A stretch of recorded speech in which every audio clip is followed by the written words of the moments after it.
정성을 들이면 결과가 있어야 된다. 결과 없는 정성은 뭔가 부족하기 때문에 그런 것이 아닌가.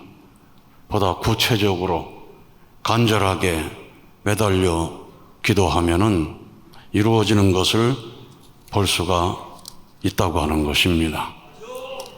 지난주에 임동성 교회장께서 880명을 일본에서 여기까지 이끌고 와서 1646차 수련, 그리고 본향원 참배, 또 어머님을 뵙는 시간을 가졌습니다.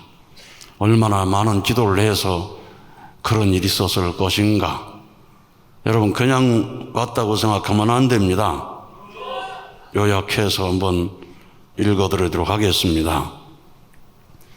임동성 교회장, 우리 한국의 임무상 원로 목사 아들입니다. 작년 9월 17일 신일본의 6,100명의 이세권이 참 어머님을 모시고 이세권 총회를 했을 때 부모님의 꿈을 나의 꿈으로라는 구호를 외치면서 저도 마음속에 하나의 꿈을 품게 되었습니다. 그 꿈은 효성교회 이세권을 부활시키고 전도를 승리하여 언젠가 참 어머님을 모시고 효성교회만의 이세권 총회를 갖는 것이었습니다. 그런 내용을 신일본 이세권 총회를 마치고 다케우치 부회장의 요청에 소감문을 담아 보고를 드렸습니다. 일본으로 돌아온 후 신일본 성화제 때 만난 방상일 전 일본 총회장과 조성일 실장은 저에게 참 어머님께 저의 소감문을 보고 드렸고 참 어머님께서 정말 기뻐하셨다며 반드시 1200명을 승리해야 한다는 이야기를 했습니다. 그런데 아무리 전략을 짜고 고민해도 1200명은커녕 1000명도 훨씬 미치지 못하는 이세권을 중심으로 1년 안에 그 꿈을 이룬다는 것은 불가능하다는 결론은 이미 나와 있었습니다. 그리하여 식구들께 2024년 안에 3대권 총회를 어머님 모시고 개최하는 꿈을 이루기 위해 나아가자고 설교 시간에 발표를 하였습니다. 5월 2일 참 어머님께서 효성교회 3대권 총회를 천정궁에서 할 수 있게 윤호해 주셨다는 소식을 다나카 회장으로부터 들었습니다. 정말 하늘을 나는 것 같이 기뻤습니다. 그런데 그 소식을 접하는 순간 저는 효성교회 부임한 지 1년도 되지 않은 교회장이라는 것을 자각하게 되었습니다. 그때 비로소 꿈은 현실이 되었고 그 현실은 녹록하지 않다고 하는 것을 직감하게 되었습니다. 3주 후에 확정자를 파악했을 때 230명이 확정되었다는 소식은 저에게 큰 충격과 더불어 회개를 하게 만들었습니다.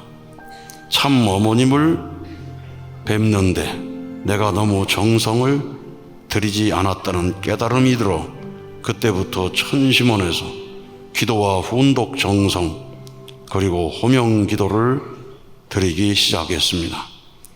교회장이 정성을 들이기 시작하니 3대권 총회 참석자가 늘기 시작하였고 개인적, 가정적 사정에 의해서 가기 힘들겠다고 이야기한 식구들이 갑자기 비행기표를 예매했다는 보고가 매일 끊이지 않았습니다.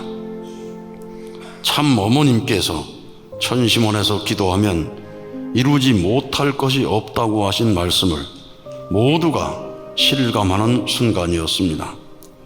1000명이라는 어려운, 어쩌면 불가능에 가까운 목표를 세우고 출발했지만 그 목표가 이루기 힘들기에 더욱더 간절해질 수 있었고 식구들 각자의 사정에 대해서도 더 잘 파악하고 위로하고 도움을 주면서 효성교회가 완전히 하나가 되어 변화되어 나가는 역사가 일어나기 시작했습니다.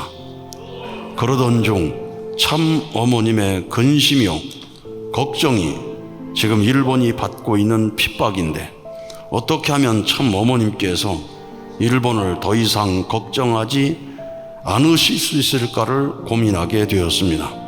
참 어머님께서 말씀하시기를 지금 일본은 산고의 고통을 통해 옥동자를 탄생시키기 위한 기간을 보내고 있다는 축복을 주셨는데, 그렇다면 일본의 이 고통이 끝나기 위해서는 옥동자가 탄생해야만 한다는 생각이 들었습니다. 옥동자 탄생을 위해서 기도 정성을 드리고 있었지만, 기도와 정성만을 드리며 탄생을 기다리는 것이 정녕 우리가 할 수 있는 최선일까 생각하던 찰나에 한 줄기 빛처럼 저에게 자리 잡은 깨달음이 있었습니다.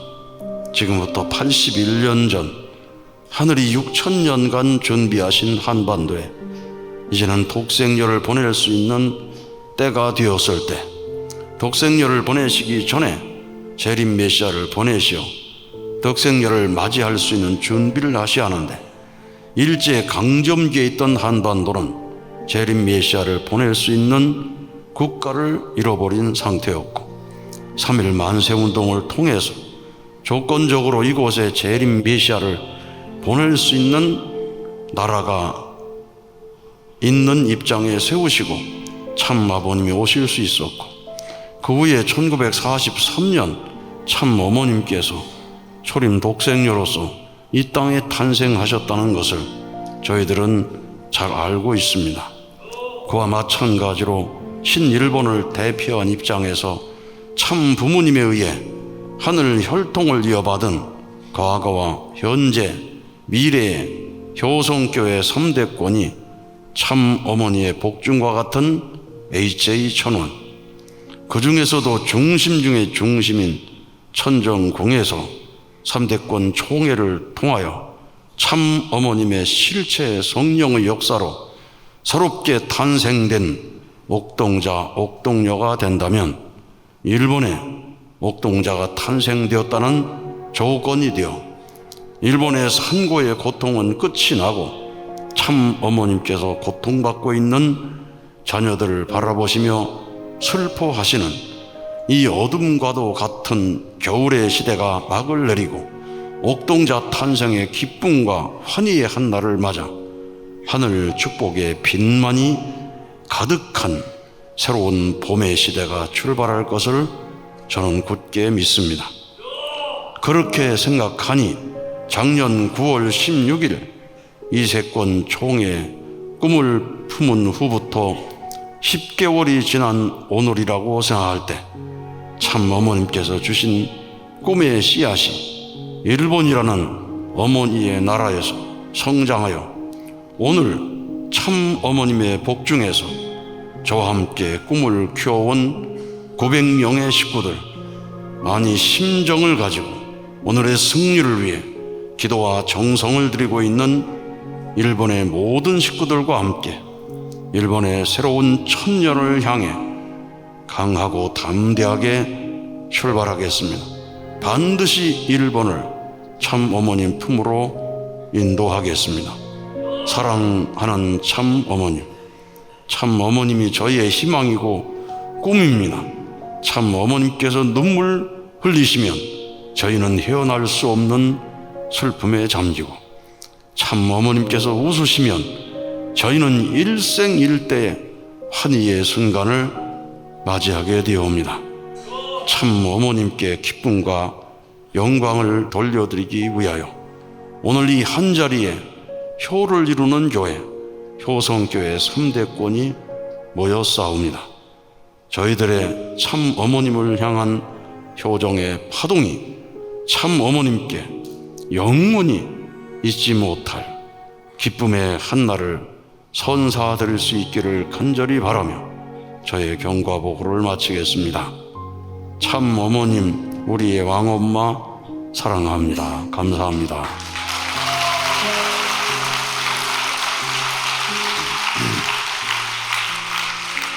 이곳에 와서 기도하면 그만큼 다릅니다. 단 한 번 와서 기도하면서 엄청난 경험을 하고 돌아가게 된 것입니다. 또 온라인으로 보는 것보다는 교회에 함께 모여 기도하는 것이 더 은혜가 됩니다. 온라인으로 여러 가지 또 음질이 안 좋은데도 함께 참여하는 것 정말 감사드립니다. 잘 들리지 않고 잘 보이지 않을 때도 있지만 부모님을 중심하고 시간과 공간을 초월한 영육계에 공명하는 마음을 갖고 열심히 정성 들이면 공명을 통해서 느끼게 될 줄로 믿습니다.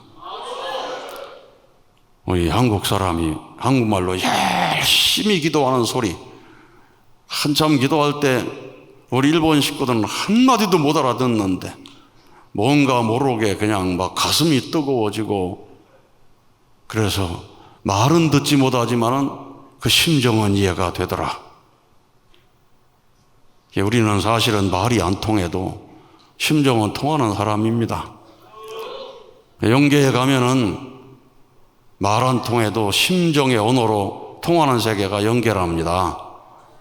아주 지상에는 말을 하면 이 공기가 떨려가지고 귀 속으로 들어가지만 영계는 심정의 언어로 되기 때문에 심정의 언어는 그대로 통역이 된다는 겁니다.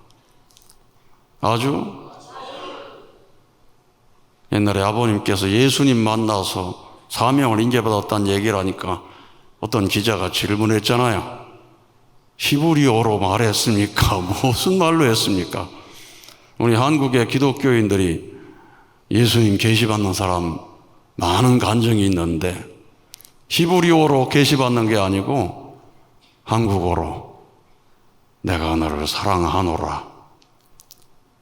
왜 그런지 아십니까? 이 공기가 떨려 듣는 소리가 아니고 심정의 언어이기 때문에 자동 번역이 되는 겁니다. 영계는 심정의 언어로. 똑같은 히브리 사람이라도 지금 히브리어를 사는 사람하고 4,000년 전에 아브라함이 하는 말하고 같은 말이 얼마나 되겠습니까? 지금 한국 사람이 500년 전 사람하고 얘기한다면 대화가 잘 되겠어요? 여러분 성경도 읽어보면 뭐 가라사대가 나오고 막 그러잖아요. 옛날 우리 어릴 때는 놀이할 때 뭐 가라사대 놀이도 했지만 지금 그런 놀이도 없어요. 가라사대가 무슨 말인가? 근데 영계에 가게 되면은 처음 만나면은 430대 조상이구나 그대로 알아진다는 것입니다.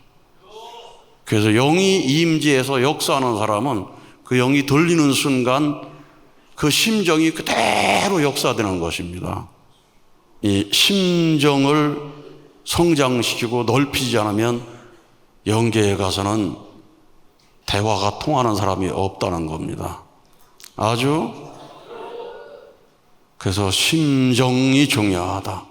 심정이 중요하다. 이번에 남편하고 갈등이 있고 힘들고 해서 온 사람 심정이 안 통하는 겁니다. 안 통하도록 가로막고 있는 중심령들이 있는 겁니다. 그 걷어내니까 심정이 통해서 사랑나무 아래에서 또 사랑을 또 고백하고, 그러고 나니까 또 무슨 또 갈등이 또 오고, 다 자기중심한 심정에 머물러 있다 보니까 통할 것이 아무것도 없는 겁니다.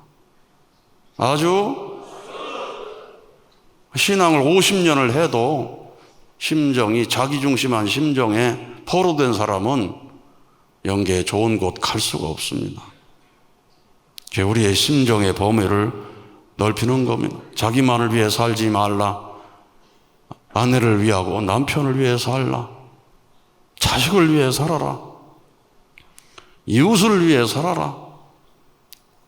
공직을 하면서도 조그만 면단의 교회장 하는 것보다는 군단의 교회장을 하면은 군을 위해 사는 사람이 되니까 늘 군을 위해 기도하고, 시도를 위해서 책임지는 사람이 되면 도를 책임지게 되고, 그래서 심정의 범위를 국가로 넓힌 사람 행복한 사람입니다. 나라 때문에 우는 사람, 오늘 이 자리에 우리가 신통일한국으로 가려면 나라를 붙들고 우는 사람이 많아야 됩니다. 아주 내 아들 불쌍해서 어떡하나, 내 딸 불쌍해서 어떡하나, 요 기도가 점점 이제 넘어가서 다른 사람을 위해서 기도하고, 그것이 이 나라 불쌍해서 어떡하나, 저 북한 동포 불쌍해서 어떡하나 하고 통곡을 하면 그만큼 넓은 사람이 되는 것이고, 여러분, 심정의 범위를 넓히는 겁니다. 가정맹세 2절이 바로 그겁니다. 가정에서는 효자. 아주 우리 부모님 어떤 근심을 가지고 살 것인가. 국가에서는 충신, 세계에서는 성인. 이 세계를 생각하면서 눈물 흘리는 기도를 우리가 그래서 해야 되는 겁니다. 우리 영성 수련생들이 참 놀라운 것이, 기도하다 보니 나 선교 나가겠습니다, 이 말로만이 아니라 지금 나가 있는 분이 있습니다. 이번 수련 받은 사람들 중에서도 나 선교 나가겠습니다 결심하고 벌써 계획 다 짜놓은 사람들이 있어요. 뭐 꼭 나가라고 무슨 권고한 것도 아닌데 세계를 위해서 가야 되겠다. 세계를 위해서는 성인, 천주를 위해서는 성자의 도리, 영계 영인 걱정까지 해주는 거예요. 아이고, 우리 430대 조상 구해줘야 되는데, 우리 일본의 먹구름처럼 떠돌아다니는 모든 영혼을 다 구해줘야 되는데, 그게 바로 심정을 넓혀가는 겁니다. 그러다 보니 어머님의 심정과 공명이 대성통곡을 하고, 아버님의 심정과 공명돼서 통곡을 하고, 아버님께서 메시지를 내려주시고 이런 자리에 들어가게 되면 그 공명하는 그 심정을 가지고 무엇이든지 공명할 수 있는 자리에 들어가는 것입니다. 우리 부모님이 그런 경지에 계시기 때문에 우리에게 이 천심원정성을 통해서 심정의 범위를 넓혀나가라고 하는 것입니다. 자기만을 위해 살지 말라는 것입니다. 자기만을 위해 살다 보면 한이 맺혀요. 나 힘들고, 나 어렵고, 나 아프고, 나 고단하고, 나 알아주지 않고, 대부분 악령들은 전부 그런 한에 맺힌 영인들입니다. 그러니 우리가 이 천심원정성 드린다는 게 얼마나 감사한 일인가. 아주 우리 사카이 가호 와가지고 정말 은혜를 받았습니다. 하늘 부모님, 참 부모님 걸어 나오신 게 얼마나 힘든지 체휼해서 다음 학기에 해외 선교에 나갈 것이다. 이분도 결단하고 이번에 출발을 하게 되었습니다. 박수 올려드립시다. 오늘도 들었던 간증을 가지고 진짜 부모님 만나시는 여러분 되시기를 바랍니다. 은혜 받으시기를 바랍니다. 감사합니다.